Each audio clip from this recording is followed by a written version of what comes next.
Bismillahirrahmanirrahim. Now this is our third lecture on the multiple dosage regimen, which is chapter 9. And now in these slides we will discuss intermittent intravenous infusion. अब ये intermittent intravenous infusion का मतलब ये है, like for example मैं इसकी practical example ऐसे देता हूँ कि like for example जो short infusion चलते हैं, यानी जैसे 20 मिनट मेट्रोनाइडाजोल का इन्फ्यूजन चलता है, इसी तरीके से 20 मिनट 10 मिनट या 15 मिनट पैरासीटामॉल का इन्फ्यूजन चलता है। जैसे अभी दिया, फिर 12 रात को सुबह दिया, फिर 12 घंटे के बाद फिर दिया, फिर 12 घंटे के बाद फिर दिया। तो इसमें मेट्रोनाइट्रोजोल के इन्फ्यूजन चलते हैं, लेकिन ये शॉर्ट इन्फ्यूजन होते हैं, लेकिन इनको रिपीट किए जाते हैं। तो इनको भी हम कह सकते हैं कि मल्टीपल इंट्रावेनस इन्फ्यूजन, यानी मल्टीपल या इंटरमिटेंट। इंटरमिटेंट का मतलब होता है टाइम टू टाइम, यानी एक सर्टेन टॉर के साथ, यानी डोजिंग इंटरवल के साथ। ठीक है, तो ये वाली जो है इसकी काइनेटिक्स किस तरह से होगी वो हम अब डिस्कस करना शुरू करेंगे।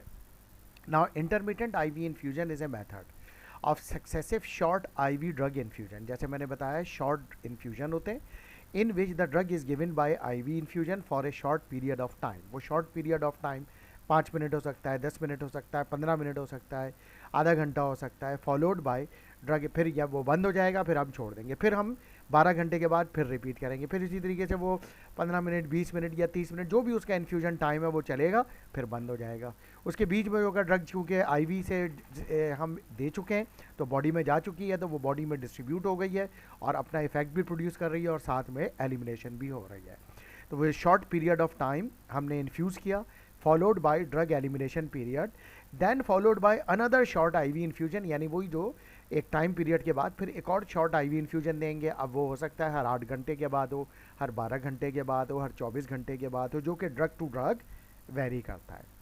This approach represents a critical advancement in medication administration. ये जो है वो क्रिटिकल एडवांसमेंट है मेडिकेशन एडमिनिस्ट्रेशन में, offering significant advantages over traditional bolus dosing method. यानी बोलस के बजाय हम इसमें इन्फ्यूजन के ज़रिए आहिस्ता आहिस्ता ड्रग देंगे। बोलस में तो एकदम सारी ड्रग बॉडी में एंटर हो जाती है। In drug regimen involving short IV infusion the drug may not reach steady state during each individual infusion cycle.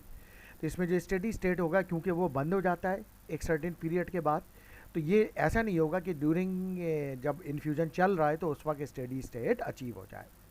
The rational for intermittent, अब इसका रैशनल क्या है, यानी लॉजिक क्या है ये देने की। For intermittent IV infusion is to prevent the transient high drug concentration, यानी टेम्प्रेरी तौर पर ड्रग की कंसनट्रेशन बहुत हाई ना हो, और हाई हो गई तो क्योंकि एकम्पनिंग साइड इफेक्ट, उससे साइड इफेक्ट होंगे, that can occur with rapid administration. इसी वजह से हम बोलस नहीं दे रहे, उसको आहिस्ता आहिस्ता एक सर्टेन टाइम से उसको बॉडी में इन्फ्यूज़ कर रहे हैं। इसको आप जीरो ऑर्डर इनपुट भी कह सकते हैं। Many drugs are better tolerated when infuse slowly. तो इसी वजह से, क्योंकि बहुत सारी ड्रग ऐसी हैं जिनको आप इस तरह से देते हैं तो वो बेटर टॉलरेटेड हैं, यानी उनके साइड इफ़ेक्ट नहीं आते over time compare to IV bolus dosing. यानी बोलस के बजाय आप इन्फ्यूजन से देते हैं इसको आहिस्ता आहिस्ता, तो उसमें टॉलरेंस अच्छी होती है और साइड इफ़ेक्ट नहीं आते। As this method allow for more controlled drug delivery, क्योंकि इसमें कंट्रोल ड्रग डिलीवरी है। अब जैसे 20 मिनट में ड्रग जानी है तो आपने उसका जो डिलीवरी सिस्टम है उसको कंट्रोल रखना पड़ेगा कि 20 मिनट से पहले ड्रग ख़त्म नहीं हो और 20 मिनट से ज़्यादा ना हो। So there is a risk it reduces the risk of adverse reaction. तो कंट्रोल डिलीवरी है, तो इसमें हम ये सब क्यों कर रहे हैं, ताकि रिड्यूस करें risk of adverse reaction. This technique is particularly valuable for medication with narrow therapeutic window.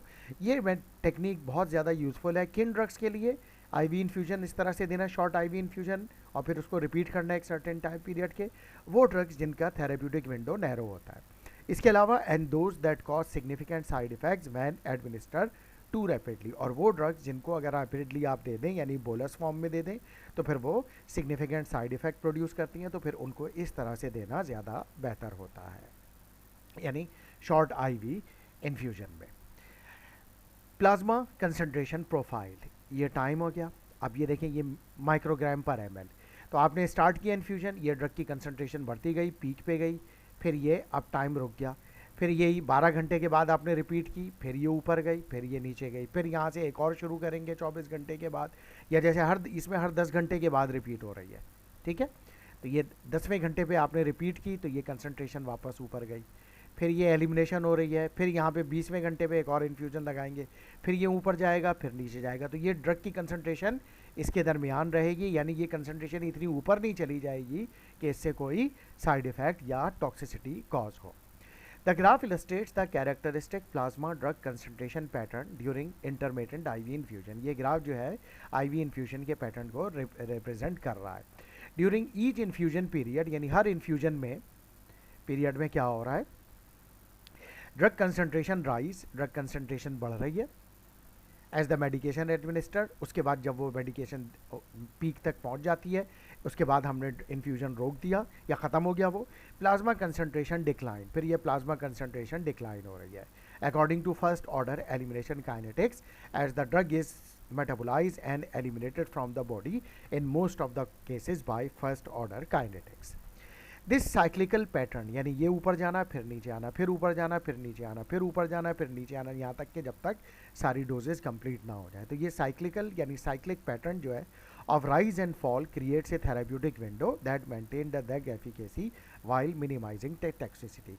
यानी इसमें ड्रग की कंसंट्रेशन एमटीसी और एमईसी के दरमियान में रहेगी, जिससे क्या होगा कि ड्रग की एफिकेसी भी मेंटेन रहेगी और मिनिमाइज होगी toxicity.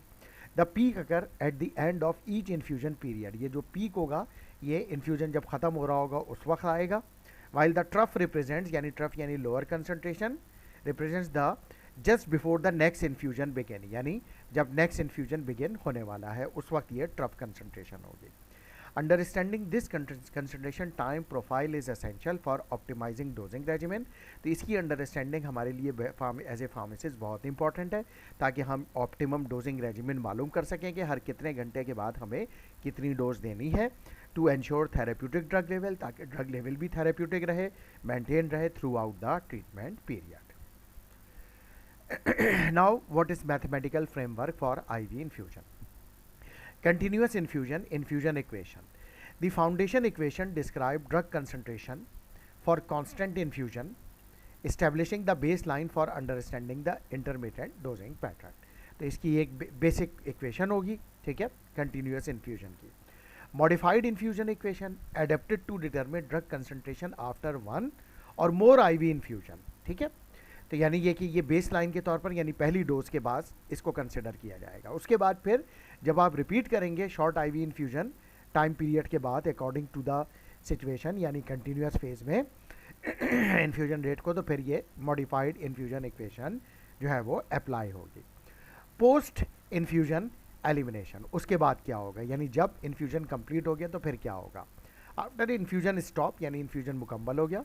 Drug concentration follow first order elimination kinetic, drug eliminate हो रही है फर्स्ट ऑर्डर काइनेटिक्स के जरिए, तो डिक्लाइन एक्सपोनेंशियली ओवर टाइम। तो अब हम देखते हैं for continuous IV infusion the basic equation may be modified to determine drug concentration after 1 और more short IV infusion for a specified period of time. तो ये है basic equation. Post infusion CP is equal to CP0 exponent minus KT, ठीक है। अगर हम याद करें कि ये CP is equal to CP0 exponent minus KT, CP0 हम इसलिए कह रहे हैं कि यानी यहाँ ये मैक्सिमम कंसंट्रेशन होगी जब इन्फ्यूजन स्टॉप होगा, ठीक है ना, यानी ये मैक्सिमम कंसंट्रेशन CP0, इसके बाद ये डिक्लाइन होना शुरू होगी फर्स्ट ऑर्डर के ज़रिए, फर्स्ट ऑर्डर K के ज़रिए, यानी एलिमिनेशन रेट कांस्टेंट के ज़रिए। उसके बाद हम किसी भी टाइम पे मालूम कर सकते होंगे कि जो मैक्सिमम कंसंट्रेशन गई है, यानी स्टॉपिंग के टाइम पे, ये स्टॉप इसलिए कह रहे हैं, देखें यह आपने इन्फ्यूजन दिया, यहाँ आके स्टॉप कर दिया, ठीक है, तो ये मैक्सिमम कंसंट्रेशन है और CP0 है, यानी इनिशियल प्लाज्मा कंसंट्रेशन। उसके बाद ये डिक्लाइन है, फिर स्टार्ट किया, ये CP0 हो गया, तो इसलिए इसको CP स्टॉप भी कह रहे हैं, क्योंकि यहाँ पे इन्फ्यूजन स्टॉप हो गया, इस वजह से इसको कह रहे हैं CP स्टॉप। सो इसकी इंटीग्रेटेड इक्वेशन IV इन्फ्यूजन में क्या होगी, CP is equal to R upon clearance, यानी रेट ऑफ इन्फ्यूजन होगा ये, ठीक है, 1 minus exponent minus KT। Clearance is equal to KVD के बराबर होता है, तो क्लियरेंस की जगह KVD भी लिख सकते हैं, बाकी equation 1 minus exponent minus KT है, ठीक है। इसके अलावा CP इज इक्वल टू, ये मॉडिफाइड इक्वेशन है, ये dose upon time of infusion, ठीक है, VD into K 1 minus exponent minus KT, ठीक है। तो ये KVD तो ये वैसे ही आ गया, ये डोज अपॉन टाइम आ गया यहाँ पे, क्योंकि ये R जो है दरअसल मिलीग्राम पर आवर है, यानी वही है, इसकी जगह R की जगह डोज अपॉन टाइम लिख दिया आपने, ठीक है। So for continuous IV infusion, the basic equation may be modified to determine drug concentration after one or more short IV infusion for a specified period of time. The key variable include R, यानी ये R हो गया, which is rate of infusion, dose upon time infusion, यानी क्योंकि ये R किसके बराबर है, dose upon time infusion, यानी डोज कितने मिलीग्राम दी और कितनी देर कितने मिलीग्राम पर आवर दी, कितने मिलीग्राम पर मिनट दी, जो भी है. डी क्या है, size of the infusion dose, 500 milligram, 100 milligram, 10 milligram, जो भी है. And TINF is the infusion period के 20 मिनट है, 10 मिनट है, 1 आवर है, 30 मिनट है. आफ्टर इन्फ्यूजन इज स्टॉप, जब इन्फ्यूजन स्टॉप हो गया, the drug concentration post IV infusion is obtain using the first order equation for drug elimination, यानी इससे हम मालूम कर सकते हैं where C stop represent the concentration when infusion stop. तो C स्टॉप क्या है, जब वो वाली कंसंट्रेशन जब इन्फ्यूजन स्टॉप किया गया है. And T equal the time elapse since the infusion stop. तो C स्टॉप इन्फ्यूजन जो भी होगी उसके 2 घंटे के बाद फिर कंसंट्रेशन कम होकर कितनी हुई, तो यहाँ पे T की जगह मैं 2 लिखूंगा और K एलिमिनेशन रेट कांस्टेंट रखूंगा उस ड्रग का. तो मैं इससे मालूम कर सकता हूँ कि जो C स्टॉप थी, यानी जब मैंने इन्फ्यूजन स्टॉप किया था उसके 2 घंटे के बाद कंसंट्रेशन कितनी है. 4 घंटे के बाद कितनी है, तो T की जगह 4 रख दूंगा. ये इन्फ्यूजन जब कंटिन्यू है तो उस वक्त मैं मालूम कर सकता हूँ कि अगर मैंने इस रेट से ड्रग दी है, उसका क्लियरेंस या KVD ये है, तो कितने घंटे के बाद उसकी कंसंट्रेशन कितनी होगी, तो वो ये इक्वेशन यूज़ होगी. और यह भी ऑलमोस्ट सेम इक्वेशन है क्योंकि R की जगह dose upon time of infusion हमने यहाँ पर रख दिया है. Now clinical example, 2 dose antibiotic infusion. ठीक है, an antibiotic was infuse 40 milligram IV dose over 2 hour. Dose हो गई 40 मिलीग्राम और टाइम ऑफ इन्फ्यूजन हो गया 2 आवर. तो हम इसको ये भी तो कह सकते हैं ना कि 40 मिलीग्राम 2 आवर का मतलब हुआ 20 मिलीग्राम पर आवर. ठीक है, तो ये हो गया मेरा R. ठीक है, 10 आवर लेटर, 10 घंटे के बाद a second dose of 40 milligram was infused again over 2 hour. 10 घंटे के बाद दोबारा 40 मिलीग्राम की डोज दी गई और इन्फ्यूजन चला 2 घंटे. दिस एग्जाम्पल यानी वही 20 मिलीग्राम पर आवर के हिसाब से चला. This example demonstrates the principle of superposition in pharmacokinetic, where total plasma drug concentration is sum of residual drug concentration from the multiple infusion, and the antibiotic has an elimination rate constant K of 0.2 per hour. इस drug का elimination rate constant K जो है वो 0.2 पर hour है और volume of distribution जो है वो 10 लीटर है. ठीक है, the clinical scenario address 2 critical question. अब 2 क्रिटिकल क्वेश्चन है. What is the plasma drug concentration 2 hour after the start of first infusion, यानी इसके 2 घंटे के बाद कितनी कंसंट्रेशन होगी. तो CP is equal to R की जगह 40 लिखा मैंने और यहाँ पे K की वैल्यू लिखी और VD की value 10, 1 minus exponent minus K की वैल्यू 0.2 और यहाँ पे लिखा मैंने 2 आवर. ठीक है, क्योंकि ये 2 घंटे चला है ना, तो ये इससे जो है वह CP जो होगी वो जब मैं यार 2 लिखूंगा तो मुझे पता चल जाएगा कि 2 घंटे के बाद प्लाज्मा कंसंट्रेशन कितनी थी, वो मुझे पता, यानी जब ये इन्फ्यूजन स्टॉप हुआ तो उस वक्त कंसंट्रेशन कितनी थी. इसको भी यूज़ कर सकता हूँ. यहाँ पे मैं लिखूंगा 40, इधर लिखूंगा 2, इनको वैल्यू पुट करूँगा और यहाँ पे भी लिखूंगा 2. ठीक है, तो दोनों इक्वेशंस में अप्लाई कर सकता है. तो ठीक है, तो ये होगा what is the plasma drug concentration 2 hour after the start of first infusion, and what is the plasma drug concentration 5 hour after the second dose infusion was started. ठीक है, 5 hour second dose infusion was started.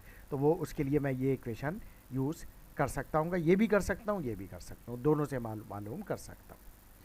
Understanding these concentration is essential for ensuring therapeutic efficacy while avoiding toxicity. The predicted plasma drug concentration after the first and second IV infusion can be calculated using the principle of superposition, where total plasma drug concentration equals the sum of residual drug concentration due to the first IV infusion and drug concentration due to second IV infusion. अच्छा, एक बात बताता चलूँ कि अगर मैं इसको ये जो 5 आवर वाला है इसको मैं इस इक्वेशन से मालूम कर रहा हूँ, तो यहाँ पे मैं फिर ये बाकी वैल्यू तो सारी K की वैल्यू VD की जो गिवन है वही आएंगी और T की जगह 2 लिखेंगे. यहाँ पे R की वैल्यू में लिखूंगा 20 मिलीग्राम पर आवर, 40 मिलीग्राम नहीं लिखूंगा. लेकिन अगर मैं यहाँ लिख रहा हूँ इसको तो इधर 40 लिखूंगा, इधर फिर 2 आवर लिखूंगा और ये फिर वो वैल्यू वही T की जगह 2 आ जाएगा, यहाँ पे T की जगह 2 आवर आ जाएगा, लेकिन ये डोज होगी 40 मिलीग्राम. लेकिन अगर मैं यहाँ लिख रहा हूँ तो ये 20 लिखूंगा यानी 20 मिलीग्राम पर आवर, क्योंकि आर बहरहाल 20 मिलीग्राम पर आवर है। Now first infusion concentration question है, what is the plasma drug concentration at 2 hour after the first IV infusion. Calculation, the plasma drug concentration 2 hour after the first IV infusion start is calculated using the modified equation with given parameter, यानी ये equation से हम मालूम करेंगे, ठीक है, या modified से भी कर सकते हैं, तो ये वाली करेंगे। Cp is equal to R, R जो है वो ये कि देखें 40/2 यानी 20 हो गया ये। अच्छा, Vd इंटू के 1 माइनस एक्सपोनेंट माइनस के, ये डिवाइड नहीं है, ये मल्टीप्लाई है, मल्टीप्लाई इंटू 2, क्योंकि देखें ये यहाँ पर मल्टीप्लाई हो रहा है, k इंटू टी है, ठीक है, तो ये डिवाइड नहीं हो रहा, 2 है। इसको जब मैंने साइंटिफिक कैलकुलेटर से कैलकुलेट किया तो ये आया 3.3 milligram per litre. This equation incorporates the infusion rate R is equal to 40/2 यानी वही 20 मिलीग्राम पर आवर, जैसा मैंने आपको बताया है कि R की वैल्यू 20 आएगी। The elimination rate constant 0.2 per hour, volume of distribution 10 litre है, and the time of infusion 2 hour है। The results provide plasma concentration at the exact moment of first infusion is completed, क्योंकि 2 घंटे के बाद infusion stop हो जाएगा, तो इसका मतलब होगा ये वो कंसंट्रेशन होगी जब इन्फ्यूजन स्टॉप होगा, क्योंकि 2 घंटे चला है ना इन्फ्यूजन, तो 2 घंटे के बाद ही का पूछ रहे हैं कि 2 घंटे के बाद जब ये इन्फ्यूजन स्टॉप हुआ तो कंसंट्रेशन कितनी थी, वो ये थी, तो हम इसको CP स्टॉप भी कह सकते हैं, ठीक है। अच्छा, रिप्रेजेंटिंग द पीक कंसंट्रेशन, और ये पीक कंसंट्रेशन भी होगी, क्योंकि हमने ये बात की थी ग्राफ में कि ये वो कंसंट्रेशन होगी जब हमने इसको स्टॉप किया है इन्फ्यूजन को। अच्छा, तो peak concentration from this initial dose before subsequent elimination dosing can be determine. अब इससे मैंने ये तो मालूम कर लिया ना, सी स्टॉप 3.3 आ रहा है ये, ठीक है, 3.3। अब अगर मैं ये मालूम करना चाहता हूँ कि स्टॉप करने के 2 घंटे के बाद कंसंट्रेशन क्या होगी, तो यहाँ 3.3 लिखूंगा, एक्सपोनेंट माइनस के की वैल्यू 0.2 लिखी, और फिर उसके जैसे अगर 2 घंटे के बाद मालूम करना है दैट 2 लिखा, तो मुझे पता चल जाएगा ये 3.3 से 2 घंटे के बाद प्लाज्मा कंसंट्रेशन डिक्लाइन होके कितनी हो जाएगी, तो मैं वो भी मालूम कर सकता हूँगा। Now plasma concentration data table, this is table 9.5, ये है वो table 9.5, drug concentration after 2 intravenous infusion. Infusion begin at 0 hour, ठीक है, तो प्लाज्मा कंसंट्रेशन एट 0 टाइम 0, शुरू में तो 0 होगी। 1 आवर पे कंसंट्रेशन 1.81 हुई, ठीक है, फिर जब इन्फ्यूजन 1 स्टॉप हुआ यानी 2 घंटे के बाद, तो कंसंट्रेशन 3.3 होगी, यही होगी। फिर ये देखें कि ये 9 घंटे 10 घंटे के बाद जब मैंने देखा तो जो पिछला इन्फ्यूजन था, यानी ये जो इन्फ्यूजन 1 था, इसकी कंसंट्रेशन डिक्लाइन होकर 0.67 पे आ गई, और अगला इन्फ्यूजन मैंने स्टार्ट किया है, तो अभी इसकी तो 0 होगी, तो अभी टोटल कंसंट्रेशन यही 0.67 होगी। फिर ये 2 घंटे चला, 2 घंटे बाद इसकी कंसंट्रेशन भी हुई ऐड, ठीक है, तो ये पुरानी वाली की 0.45 और इसकी 3.3 दोनों ऐड हुई 3.74। इस तरह से ये फिर आगे चलता रहेगा। फिर इसी तरीके से मैं ये इन्फ्यूजन 2 जो है वो 2 घंटे के बाद स्टॉप हो गया, फिर इसी तरह से 10 घंटे के बाद इन्फ्यूजन 3 स्टार्ट होगा, और यूँ सो ऑन ये चलता रहेगा। तो इसको मैं चाहूँ तो इस तरह से कैलकुलेट कर सकता हूँ, डिटरमिन कर सकता हूँ। द टेबल रिप्रेजेंट्स, यानी यही टेबल जो यहाँ पर भी है, ये टेबल 9.5, ये रिप्रेजेंट्स कर रहा है predicted plasma drug concentration after the first and second IV infusion over time using the principle of superposition. अब ये सुपरपोजिशन ये बता रहा है कि ये देखें जब सेकंड वाली है तो ये 0.55 पिछले इन्फ्यूजन की है, और ये नए वाले की जो इन्फ्यूजन 2 है 1.81, इन दोनों की मिला के 2.36 यानी ज़्यादा हो गई, ठीक है, यानी सेकंड इन्फ्यूजन के 1 घंटे के बाद 2.36 है, और फर्स्ट इन्फ्यूजन के 1 घंटे के बाद 1.81 थी, तो ये यानी एक्यूमुलेशन हुई है।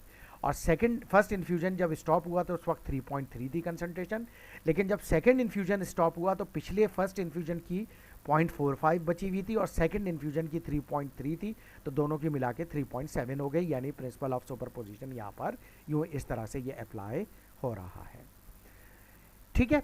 तो ये इस तरीके से प्रिंसिपल ऑफ सुपरपोजिशन जो है वो हमें बता रहा है, ठीक है। The total plasma drug concentration जो होगी is calculated sum of the residual drug concentration due to first infusion and the drug concentration due to second IV infusion. जो टोटल कंसंट्रेशन होगी वो बाद में फिर जो ये होगी वो फर्स्ट वाले की और दो सेकंड वाले दोनों कॉलम की मिला के यहाँ पर होगी total concentration. This comprehensive data set allow clinician to track drug level throughout the entire dosing period, ताकि वो ये चेक कर सके कि ये कंसंट्रेशन जब अगर बढ़ भी रही है तो कम से कम इतनी से जो है ये टोटल कंसंट्रेशन टॉक्सिक से ऊपर ना जाए, ताकि क्लिनिशियन ये जान सके. किसी भी सूरत में कंसंट्रेशन टॉक्सिक से ऊपर नहीं जानी चाहिए. The graphical representation of these data, अगर इसकी मैं ग्राफिकल रिप्रेजेंटेशन बनाऊँ, provide a visual understanding of how drug concentration fluctuate with repeated intermittent infusion, जो कि हम पिछली स्लाइड में देखना चाहें तो यहाँ पर हो रहा था कि किस तरीके से ये फ्लक्चुएट कर रही है. ये गई नीचे आई, फिर ऊपर गई नीचे आई, तो ये मैक्सिमम और मिनिमम में फ्लक्चुएट कर रही है. ठीक है, तो ये फ्लक्चुएशन मैं डिटरमिन कर सकता हूँ. Notice how second infusion build up the residual concentration from the first dose, यानी जो सेकेंड जो है वो पिछली कंसंट्रेशन का रेजिडुअल के साथ ऐड अप हो रही है, बिल्डअप हो रहा है दोनों का कंबाइन. अच्छा, creating a additive effect that must be carefully considered. ये जो एडिटिव इफेक्ट है, यानी ये पिछली डोज इन्फ्यूजन की कंसंट्रेशन और नई की का जो ये एडिटिव इफेक्ट है, ये मालूम करना ज़रूरी है. क्यों? Carefully in clinical practice to maintain therapeutic level, यानी थेराप्यूटिक लेवल को मेंटेन किया जाए, ड्रग की एक्यूमुलेशन इतनी ना हो जाए कि वो टॉक्सिक कंसंट्रेशन को पहुंच जाए, यानी टॉक्सिक को क्रॉस, एमटीसी को क्रॉस नहीं करना चाहिए. इस वजह से इसकी अंडरस्टैंडिंग ज़रूरी है. Now second infusion concentration. Question B, what is the plasma drug concentration 5 hour after the second infusion was started, यानी सेकेंड इन्फ्यूजन जब दिया गया उसके 5 घंटे के बाद प्लाज्मा कंसंट्रेशन क्या होगी. तो फर्स्ट इन्फ्यूजन 2 आवर चला, फिर स्टॉप किया गया. सेकेंड इन्फ्यूजन 10 घंटे के बाद स्टार्ट किया, वो भी 2 घंटे के चला. फिर उसके 5 घंटे के बाद सेकेंड इन्फ्यूजन के what is the plasma drug concentration 5 hour after the second dose of infusion was started, यानी जब ये स्टार्ट किया था, यानी यहाँ से 5 घंटे, ये यहाँ से 5 घंटे जब ये इन्फ्यूजन स्टार्ट किया था, उसके 5 घंटे के बाद प्लाज्मा कंसंट्रेशन कितनी थी. तो यहाँ से यहाँ तक 1 घंटा, 2 घंटा, 3 घंटा, 4 घंटा, 5 घंटा, तो ये इतनी आनी चाहिए या इसके पास आनी चाहिए, कैलकुलेट हो गए. ठीक है, सो आफ्टर 15 आवर, यानी यही है क्योंकि सेकेंड इन्फ्यूजन के 5 घंटे के बाद 15 आवर बन रहा है. ठीक है, which is 5 hour after the infusion start, the concentration is 2.06 microgram per ml. ठीक है, ये 2.06 microgram per ml calculated as the sum of the residual concentration from the both infusion, यानी फर्स्ट ड्रग की जो फर्स्ट इन्फ्यूजन का 0.25 microgram per ml बचा हुआ था और सेकेंड इन्फ्यूजन का 1.81 था, दोनों का मिला के 2.06 हो गया. ठीक है, the plasma concentration is calculated using the first order elimination equation where C stop is the plasma drug concentration at the stop of 2 hour IV infusion. This calculation require determining the residual concentration from the first infusion after 13 hour of elimination, means 15 hour total. यानी अभी CP stop इस case में क्या होगा, ये वाला होगा 3.3 plus 0.45, 3.74 के बाद फिर, यानी अगर हम यहाँ से भी ले लें तो ये जो कंसंट्रेशन होगी, ये इसके बाद CP स्टॉप, क्योंकि ये 2 घंटे के बाद स्टॉप हुआ ना, तो ये 3.74 के 1 2 3 घंटे के बाद, यानी ये 2 घंटे माइनस कर देंगे. 3.74 के 2 घंटे के बाद कितनी कंसंट्रेशन होगी वो हम उसी इक्वेशन में K की वैल्यू, यानी इस इक्वेशन से मालूम कर लेंगे, ये वाली इक्वेशन. CP क्योंकि स्टॉप के 3 आवर बाद है, इसके 5 आवर बाद है, तो स्टॉप के 3 आवर बाद है. ठीक है, और इन स्टार्ट के 5 आवर बाद है. तो मैंने क्या किया कि यहाँ पे ये वाली वैल्यू लिखी 3.74, क्योंकि स्टॉप होते वक्त 3.74 थी, एक्सपोनेंट माइनस 0.2 इंटू 3, तो मेरे पास एग्जैक्ट यही वाली वैल्यू 2.06 इस इक्वेशन से भी आ जाएगी. ठीक है, तो इस तरीके से भी मैं चाहूँ तो मालूम कंसंट्रेशन को मालूम कर सकता हूँ. ठीक है, this calculation require determination of OE residual concentration to from the first infusion 13 hour after elimination, from the second infusion 3 hour of the elimination, 5 hour total minus 2 hour of the infusion. यानी जैसे मैंने अभी बताया कि आपको ये 2 घंटे minus, क्योंकि सवाल उसका ये था कि जब सेकेंड इन्फ्यूजन स्टार्ट हुआ था उसके 5 घंटे के बाद, तो आपने क्या किया कि जब CP स्टॉप ले रहे हैं तो इसके तो 3 घंटे बाद है, इसलिए ये 5 - 2 किया तो 3 आवर, यानी CP स्टॉप के बाद 3 आवर से आपने कैलकुलेट किया. So calculate first infusion residual, determining the remaining concentration from first dose after 13 hour of inflammation. Calculate second infusion residual, determine the concentration from second dose after 3 hour of elimination. And sum of total क्या, add both residual concentration यानी जो first dose की remaining concentration and the second dose की concentration, उन सबको sum up कर दिया. ये यहाँ की equations आ गए. Detailed calculation for second dose. The plasma drug concentration after the completion of the first IV infusion when T is equal to 15 hour is calculated by determining how much drug remaining from the first infusion after undergoing elimination for 13 hour from 2 hour to 15 hour. This residual concentration represents the tail of the first dose that persists in the body when we measure the concentration 5 hour after the starting of the first dose. CP is equal to CP stop exponent minus KT.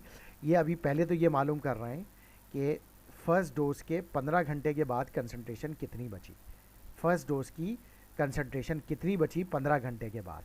तो CP stop ये था, तो ये यहाँ से ये 13 घंटे बनेंगे, तो इसलिए यहाँ पे इन्होंने ये 3.3, ठीक है, यानी यहाँ पे रखा 3.3 और 1 2 3 4 5 6 7 8 9 10 11 12 13, ठीक है. तो ये यहाँ पे इन्होंने ये 15 गलत लिखा है, इसको 13 लिखना है. जब ये इसको हम यहाँ लिखेंगे 3.3, ठीक है, क्योंकि CP स्टॉप 3.3 है. फिर उसके बाद मैंने यहाँ पे 13 लिखा, तो ये 0.25 माइक्रोग्राम पर ml आएगा, यानी ये आएगा. यानी इसका मतलब ये हुआ कि फर्स्ट इन्फ्यूजन जो है उसकी कंसंट्रेशन 13 घंटे के बाद जो होगी, यानी टोटल 15 घंटे from the first dose, stop से 13 घंटे और स्टार्ट से 15 घंटे पे 0.25 माइक्रोग्राम पर ml होगी. Up. The plasma drug concentration 5 hour after the second infusion is calculated separately, accounting the 2 hour infusion period followed by 3 hour elimination. तो आप second के लिए करेंगे. ये इन्फ्यूजन 2 जो है स्टार्ट हुआ, 2 घंटे के बाद इसकी कंसंट्रेशन थी 3.3, तो इसके स्टार्ट से 5 घंटे, यहाँ से 3 घंटे बने, तो 3.3 से 3 घंटे के बाद 1.81 आना चाहिए, तो यही आ रहा है. CP is equal to C stop, यानी सेकंड के लिए कैलकुलेट कर रहे हैं. आखिर में इन दोनों को कैलकुलेट कर लेंगे ताकि कि दोनों का सम अप आ जाए. तो सेकंड इन्फ्यूजन का मैंने कैलकुलेट किया, C स्टॉप वही 3.3, यानी यहाँ पर भी वही है 3.3. उसके बाद 3 आवर पे K की वैल्यू इंटू 3 आवर 1.81. उसके बाद मैंने इन दोनों का सम अप कर लिया, तो ये 2.06 आ गई. तो यानी ये दोनों वैल्यू देखेंगे क्योंकि 1.81 आ रहा है, हाँ बिल्कुल 1.81 आ रहा है. इन दोनों का सम 2.06 आना चाहिए, इन दोनों का सम 2.06 आ रहा है. अब the total plasma drug concentration 5 hour after the start of second IV infusion, 5 hour after the start of second IV infusion, ये है वो. तो total concentration is the sum of these two components. First infusion का 15 घंटे पे concentration, second infusion का 5 घंटे के बाद कंसंट्रेशन, दोनों का मिला दें, additive nature of concentration which is 2.06, यानी 0.25 प्लस 1.81, तो ये 2.06 मिलीग्राम पर लीटर आ गया. Clinical example, gentamicin sulphate given to a adult male patient 57 year old 70 kg. तो जेंटामाइसिन इंजेक्शन दिया गया 70 kg पेशेंट को, 57 ईयर्स ओल्ड है, by intermediate IV infusion. Okay, IV infusion intermediate. 1 hour IV infusion of 90 milligram, यानी IV infusion दिया गया 90 milligram per hour, यानी R is equal to 90 milligram per hour. Gentamicin was given at 8 our interval, ठीक है, और ये दिया जा रहा है 8 घंटे के वक्फे से. Gentamicin clearance is similar to creatinine clearance and was estimated as 7.2 litre per hour, यानी इसका क्लियरेंस CLT आ गया 7.2 with an elimination half life of 3 hour. 3 hours elimination T half से मैं इसकी K मालूम कर लूँगा क्योंकि मुझे K की ज़रूरत पड़ेगी इक्वेशन में. The real world clinical scenario demonstrate the practical application of intermittent IV infusion principle in therapeutic drug management. Patient material इसमें मेरा पैरामीटर क्या दिया है, 57 years old male 70 kg body weight with estimated gentamicin clearance, यानी CL जो कि equation में हमें चाहिए होगी, ये R हो गया 90 मिलीग्राम पर आवर, क्लियरेंस हो गया 7.2 और k की वैल्यू मैंने t हाफ से निकाल ली, ठीक है, इस इक्वेशन में, ठीक है। ये Cl हो गया, 90 मिलीग्राम R हो गया, ठीक है, 90 milligram per our, repeated every 8 our, यानी 8 घंटे, ये 1 घंटे तक चलेगा, यानी टाइम ऑफ इन्फ्यूजन 1 आवर है। ना pharmaco elimination half life of 3 hour, elimination rate constant, यानी वो ये टी हाफ से मैंने 3 आवर से के निकाल लिया जो कि 0.231 पर आवर आ रहा है। ना 2 critical question must be answered, इसमें सवाल क्या है, to optimize therapy, what is the plasma drug concentration after the first IV infusion, पहला आईवी इन्फ्यूजन जो है उसके बाद जो है वो प्लाज्मा कंसंट्रेशन कितनी है, यानी ये 90 मिलीग्राम जब 1 घंटे चला तो सीपी क्या होगी। तो वो सीधी सी बात है, हम इसको क्या करेंगे कि यही इक्वेशन को हम यूज़ करेंगे, 97.2 1 माइनस एक्सपोनेंट माइनस जो भी के की वैल्यू आई, टी की जगह 1 लिखा, तो ये मेरे पास सीपी आ जाएगी जो कि सीपी स्टॉप होगी, ठीक है, यानी ये 1 घंटे के बाद जब ये इन्फ्यूजन बंद किया तो प्लाज्मा कंसंट्रेशन कितनी अचीव हो गई, ठीक है, तो ये मुझे पता चल जाएगा इसमें। फिर उसके बाद मुझे क्या करना है, यानी वही है what is the peak concentration, ठीक है ना, and what are the peak plasma drug concentration, यानी C max and trough concentration at steady state, ठीक है। तो वो कैसे मालूम होगा, देखें, जब मैं इस इक्वेशन में यहाँ पे 1 आवर रखूँगा तो ये सी स्टॉप आ जाएगा जो कि पीक कंसंट्रेशन है, वही सी पी पीक है या मैक्सिमम कंसंट्रेशन है।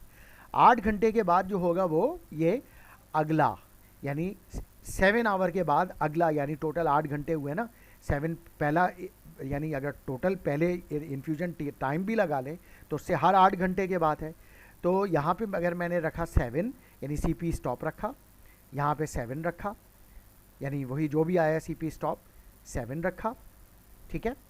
तो फिर मैंने इसको यानी जो है वो 8 घंटे के बाद क्योंकि रिपीट करने हैं तो मुझे सी पी मिन यानी मिनिमम कंसंट्रेशन मिल जाएगी, या मैं यहाँ पे भी रख सकता हूँ सी पी इजिकल टू 90, जो भी आर की वैल्यू 90 मिलीग्राम पर आवर है ना, सी एल की वैल्यू रखी जो कि 7.2 है, एक्सपोनेंट माइनस के जो हमने हाफ लाइफ से निकाला है, यहाँ पे अब मैं 8 रखूँगा, तो मुझे इससे भी पता चल जाएगा कि जब अगला इन्फ्यूजन का टाइम आ रहा होगा तो मिनिमम कंसंट्रेशन कितनी होगी, वही मेरी मिनिमम कंसंट्रेशन है जो कि वो ये कह रहे हैं सी मिन कितनी है स्टेडी स्टेट पे। These values are essential for ensuring therapeutic efficacy, यानी मैक्सिमम कंसंट्रेशन और मिनिमम यानी पीक एंड ट्रफ कंसंट्रेशन हमें मालूम करना ज़रूरी है ताकि हम ये मालूम कर सकें कि ये थेराप्यूटिक विंडो के दरमियान में है, यानी एमईसी और एमटीसी के दरमियान में, ताकि थेराप्यूटिक एफिकेसी भी आती रहे और किसी किस्म की टॉक्सिसिटी ना हो, क्योंकि जेंटामाइसिन से नेफ्रोटॉक्सिसिटी हो सकती है और ओटोटॉक्सिसिटी हो सकती है, क्योंकि हमें जेंटामाइसिन से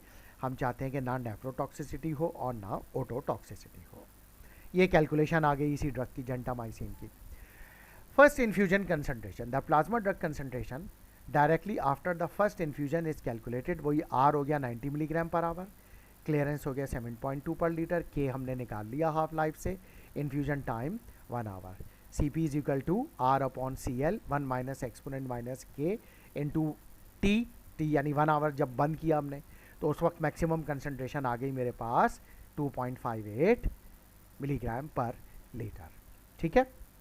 अच्छा, उसके बाद फिर मैंने स्टेडी स्टेट पीक कंसंट्रेशन कितनी होगी, उसके लिए मैं ये इक्वेशन यूज़ करूँगा, the C max at infinity, यानी जब आप मल्टीपल इन्फ्यूजन दे चुके हैं, ये तो पहली डोज के बाद है, फर्स्ट जब आप कई डोजेज दे चुके हैं उसके बाद मैक्सिमम कंसंट्रेशन कितनी होगी, the C max at infinite time, यानी इनफाइनाइट डोजेज देने के बाद एट स्टेडी स्टेट इनकॉर्पोरेट, क्योंकि कुछ ना कुछ ड्रग एक्यूमुलेट भी होगी, क्योंकि सेकेंड डोज थर्ड डोज के बाद कुछ ना कुछ एक्यूमुलेशन भी होती है ये, तो इस वजह से factor for repeated drug administration C max infinity is equal to R 1 minus exponent minus K time of infusion जो कि इस केस में 1 आवर है अपॉन क्लियरेंस, फिर multiply by 1 upon 1 minus exponent minus K T. So C max is the peak drug concentration following nth infusion at steady state, where time of infusion is the time for the infusion period and tau is the dosing interval जो कि इस case में 8 घंटे है, ठीक है। The term 1 upon 1 minus exponent minus kt represents the accumulation factor for repeated drug administration, accounting for the building of drug in the body over multiple doses।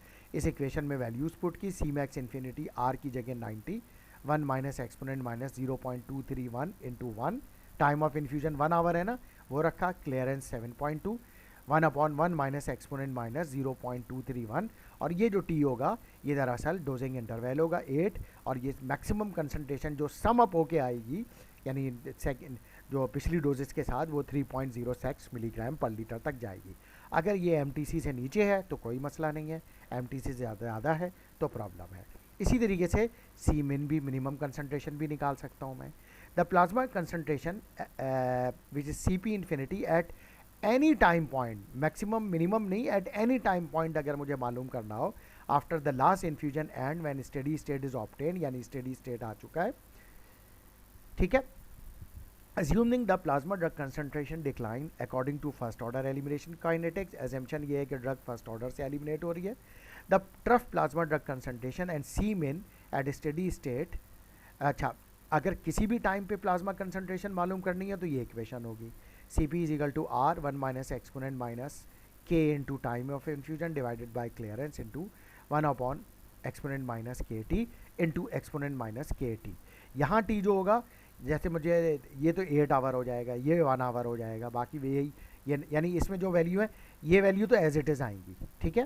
तो ये 3.06 तो इसकी वैल्यू आ जाएगी, लेकिन एक्सपोनेंट माइनस के की वैल्यू 0.23। अब मैं ये चेक करना चाह रहा हूँ कि जब स्टेडी स्टेट अचीव हो गया उसके 2 आवर के बाद कंसनट्रेशन क्या होगी, तो यहाँ पे टी की जगह 2 लिख दूंगा मैं। इसी तरीके से मिनिमम प्लाज्मा कंसनट्रेशन चाहिए, तो ये मेरे पास इक्वेशन आ गई, ठीक है। इसमें क्या होगा कि ये तो देखें यही है, ये वाली वैल्यू है, ये वाली वैल्यू भी यही है, बस यहाँ पे 1 की जगह ये आ गया एक्सपोनेंट माइनस के टी, ये के और ये टी की जगह ये डोजिंग इंटरवल यानी टॉर आ जाएगा, ठीक है। 8 घंटे ये रखेंगे, तो ट्रफ कंसनट्रेशन, मिनिमम कंसनट्रेशन इस ड्रग की आ रही है जेंटामाइसिन की 0.48 मिलीग्राम पर लीटर, यानी जो मिनिमम कंसनट्रेशन होगी इसकी जेंटामाइसिन की इतनी होगी। अगर ये एमईसी से ऊपर है तो इसका मतलब है कोई प्रॉब्लम नहीं है। इसके साथ ये जो हमारा थर्ड लेक्चर है वो भी कंप्लीट हो गया। Thank you very much.